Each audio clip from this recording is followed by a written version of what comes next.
How's it going, everybody? This is Becca Snow, aka Beccentrics, and many people have asked me, like all my friends and family members have asked me how I'm studying Korean, how I know a lot of French, and how I know a lot of Spanish. So today I'm going to show you guys how I study Korean through my Korean bullet journal.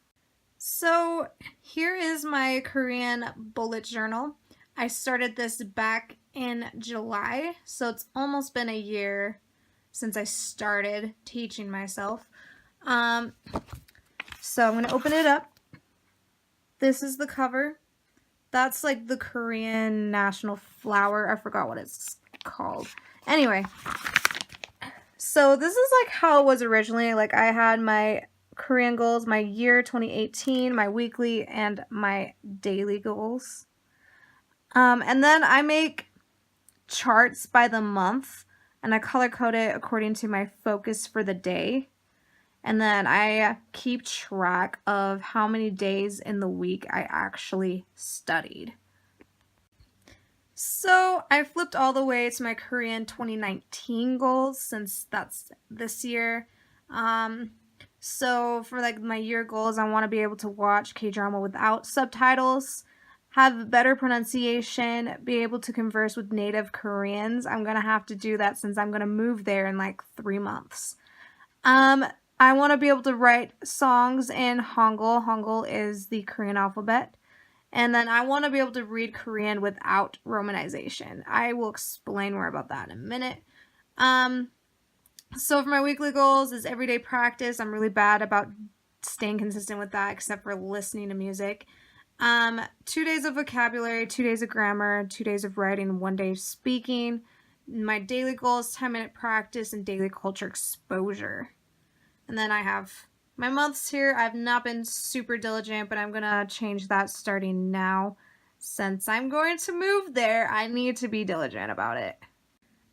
Okay, so every week I make a spread for the week. I use my washi tapes a lot, and then like I divide it by the day, and then I color code it with these boxes. So green, like a light green, is for grammar.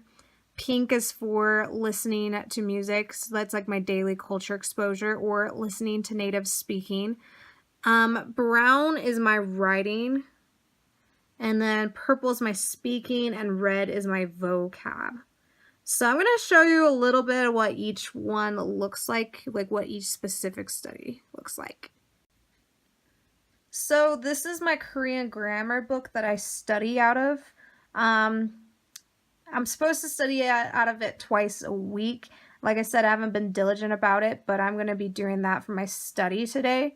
But I'm not going to have you guys watch my exact study because that would be very tedious. But I'm just going to show you what it looks like in the textbook. So I have these little highlighters right here. So then I can like highlight key points in the text so I can remember. So in my book, I fold down the corner of the page of where I want to start my study, because I don't study full chapters each time I study, because that's just ridiculous. They're huge chapters.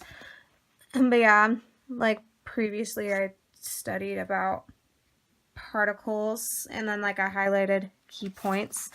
When I do eventually finish a chapter, there are exercises. I should actually go to a past exercise to show you guys.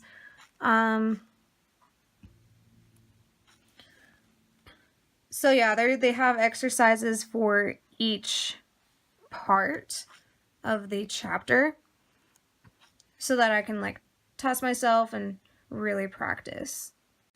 Okay, so for my writing takes the longest out of all my studies, but I really like doing it. It just takes forever. Anyway, what I do is I pick a song a week, like a K-pop song, and what I'll do is I'll pull up the lyric video, and usually they'll have the Hangul.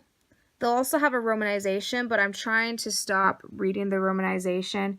Romanization is when they take the Hangul and translate it into more of a romanized alphabet.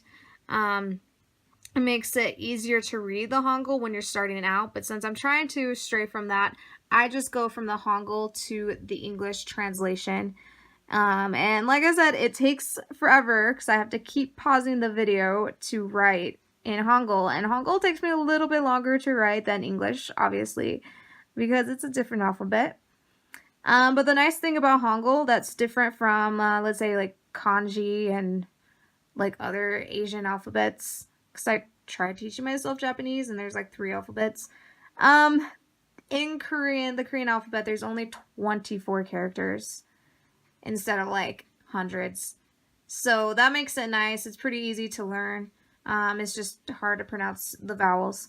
So on my purple days, I speak those songs.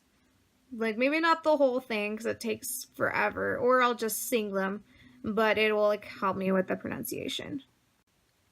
So for my vocab lesson, I will take like a topic.